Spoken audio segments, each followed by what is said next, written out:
अच्छी आदतों के निर्माण के लिए 21 दिन का फॉर्मूला क्या होता है। अब पहले तो मैं ये पता होना चाहिए कि अच्छी आदतें होती क्या हैं, बुरी आदतें क्या होती हैं, उन्हें पहचानना। उसके बाद हम एक फॉर्मूला बना सकते हैं कि हम अच्छी आदतें हमारे अंदर किस प्रकार डेवलप्ड कर सकते हैं। तो अच्छी आदतों के लिए दो चीज़ों की बहुत ही आवश्यकता होती है। एक तो होता है आत्म सुझाव, सेल्फ या ऑटो सजेशन इसको बोलते हैं। दूसरा रहता है विजुअलाइजेशन। तो ये दो चीज़ें रहती हैं, अगर इनको हम डेवलप्ड कर लेते हैं तो हम एक 21 दिन का फॉर्मूला बना सकते हैं जिसके द्वारा हम हमारे अंदर अच्छी आदतों का विकास कर सकते हैं। तो सबसे पहले हम यही देखेंगे कि आत्म सुझाव क्या होता है और विजुअलाइजेशन क्या होता है। उसके बाद हम इसमें देखेंगे कि जो 21 दिन का फॉर्मूला है उसमें किस तरीके से हम अच्छी आदतों का निर्माण कर सकते हैं। आत्म सुझाव का मतलब यही है कि हम हमारे अंदर खुद के द्वारा अच्छी आदतों का निर्माण कैसे करें। तो उसके लिए हम कुछ पॉइंट्स बना सकते हैं, कुछ नकारात्मक पॉइंट और कुछ सकारात्मक। जो हमारे अंदर रहते हैं नकारात्मक उनको भी लिखा जाना चाहिए और जो सकारात्मक रहते हैं उनको लिखा जाना चाहिए।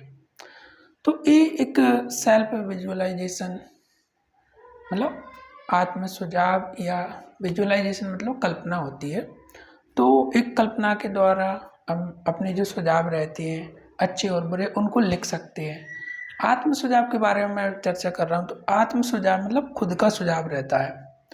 तो हम हमारे आसपास के ये हमने जो अच्छे लोग देखे हैं, बहुत ही मतलब जो फेमस रहते हैं, हमारे आसपास में कुछ लोग अच्छे काम करते हैं तो उनकी हम गुणों को देख सकते हैं कि वो किस तरीके से निरंतर तरीके से काम कर रहे हैं, वो किस किस चीज़ को फॉलो करते हैं, उनको नोट कर सकते हैं और हम उनसे चर्चा करके उनकी आदतों को पॉइंट के रूप में रख सकते हैं। फिर हम उसे अपने जीवन में उतारने का प्रयास कर सकते हैं।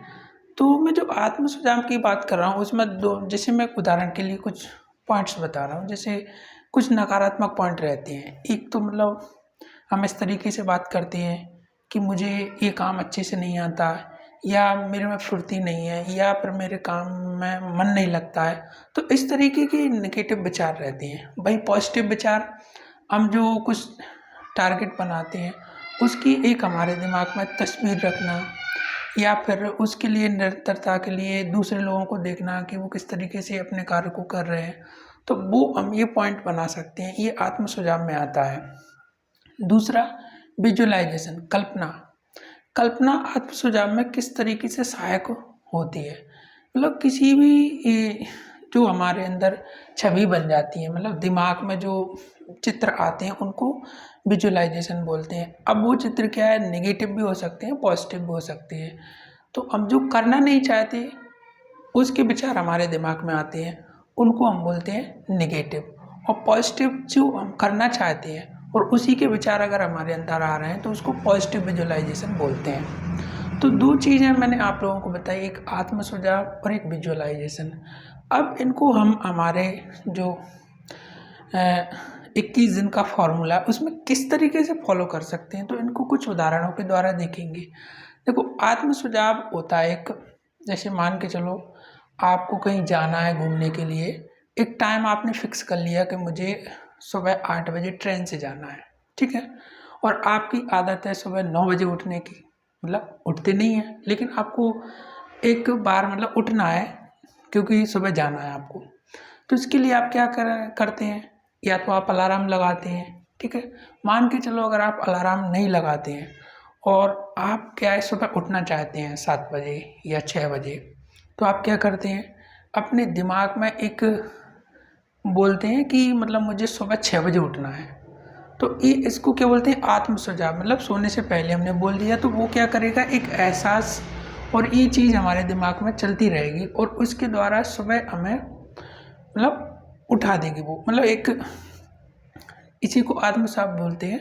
ये चीज़ हमें मतलब एक अंदर से प्रेरित करती है कि हम कोई भी काम कर रहे हैं। तो एक इस तरीके से हम इसको देख सकते हैं। हम सुबह उठ जाते हैं, फिर हम अपने टारगेट को जो भी हमने डिसाइड किया उसको कर सकते हैं। तो ये एक आत्म सुझाव होता है। और आत्म सुझाव जैसे मैंने अभी कुछ बातें बताई थी कि नेगेटिव और पॉजिटिव, तो उन चीज़ों की हम मतलब एक लिस्ट बना लेते हैं। ठीक है, अब लिस्ट में क्या है, कुछ नेगेटिव बातें लिख लेते हैं और पॉजिटिव लिख लेते हैं। नेगेटिव बातों को मतलब जो भी हमने लिखी है उनको करना नहीं है, जो पॉजिटिव है उनको करना है और उनकी छवि हमें अपने दिमाग में बनाना है। अब इसके लिए क्या करें, अब इसको 21 दिन तक कैसे दोहराएं, तो सबसे पहले तो हमें एक लिस्ट बनाना पड़ती है। उसके बाद क्या होता है, इनको कम से कम एक दिन में 2 बार दोहराना चाहिए। 2 बार से मतलब सुबह के टाइम, सुबह के टाइम क्या रहता है, जब हम उठते हैं तो हमारा दिमाग शांत और फ्रेश रहता है, तो वो कोई भी जो हमारे मस्तिष्क में बातें आती हैं उनको अच्छे तरीके से स्वीकार कर लेता है और वो शाम तक बनी रहती है। वहीं अगर इन्हीं बातों को हम दोबारा शाम को रिवाइज कर लें तो वो दिमाग में रात में भी एब्जॉर्व हो जाती हैं, सुबह अच्छे मन से उठते हैं। तो यही अगर निरंतर प्रक्रिया को लगातार 21 दिन तक दोहराया जाए तो वो हमारी आदत में तब्दील हो जाती है। और जब आदत में तब्दील हो जाती है तो हम किसी भी जो हम आदत बनाना चाहते हैं उसको हम बना सकते हैं। अब इसमें 2 चीज़ें काम करती हैं आदत बनाने के लिए, एक चेतन और एक अवचेतन मन। तो चेतन मन सक्रिय रहता है, अवचेतन मन अगर हमारे जैसे हमने अच्छी आदतों के विचार बार बार दिमाग में दोहराए और वो लगातार अगर हमने 21 दिन तक दोहराए उनको, तो वो हमारी आदत में तब्दील हो जाएगा, हमारे अवचेतन मन में चला जाएगा। तो हम उस कार्य को निरंतर तरीके से करने का प्रयास कर सकते हैं। तो ये क्या है, 21 दिन का फॉर्मूला है। इसमें मैंने 2 चीज़ें और बताई, चेतन मन और अवचेतन मन। तो इसके बारे में थोड़ा और देख सकते हैं, चेतन मन क्या होता है, अवचेतन मन क्या होता है। चेतन को बोलते हैं अस्थायी और अवचेतन को स्थायी बोलते हैं। तो अवचेतन मन में क्या रहता है, कोई भी चीज़ अगर हमें पहुंचाना है तो उसके लिए बार बार रिवाइज करना पड़ेगा, रिकॉल करना पड़ेगा। किसी भी चीज़ को बार बार, जैसे हम कोई भी कार्य कर रहे होते हैं, पढ़ रहे होते हैं, कुछ भी करते हैं, तो बार बार किसी चीज़ को दोहराया जाता है, बार बार दोहराया जाता है। तो वो एक ऐसी प्रक्रिया आती है कि वो हमारे अवचेतन मन में चली जाती है और फिर जब हम चाहेंगे तो उसके द्वारा हमें खुशी का एहसास होने लगता है। तो वो होती है अवचेतन मन की बात। ठीक है, चेतन मन में क्या होता है, कुछ समय के लिए 1-2 बार दोहरा लिया तो वो अस्थायी रूप से रहती है और वो डिलीट हो जाती है, मतलब उसका इतना प्रभाव नहीं रहता।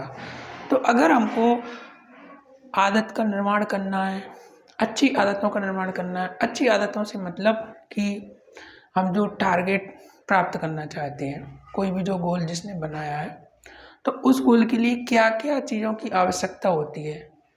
जैसे निरंतरता, मतलब किसी की कार्य को रेगुलर तरीके से करना। दूसरा, उसमें मतलब कितना कमिटमेंट देना है, मैं कितना कंसिस्टेंसी से इस कार्य को करना है, तो उसको बनाए रखना। तीसरा रहता है इसमें डिजायर, मतलब संघर्ष कितना, मतलब उसको अगर हम कर सकते हैं, संघर्ष रहता है। तो मतलब हमारे अंदर जो आग रहती है एक तरीके से किसी भी कार्य को करने की एक इच्छा, उसको डिजायर बोलते हैं। तो वो हम किस तरीके से डेवलप्ड कर सकते हैं, तो ये 21 दिन का जो हमारा फॉर्मूला है इसमें हम इसको डेवलप्ड कर सकते हैं।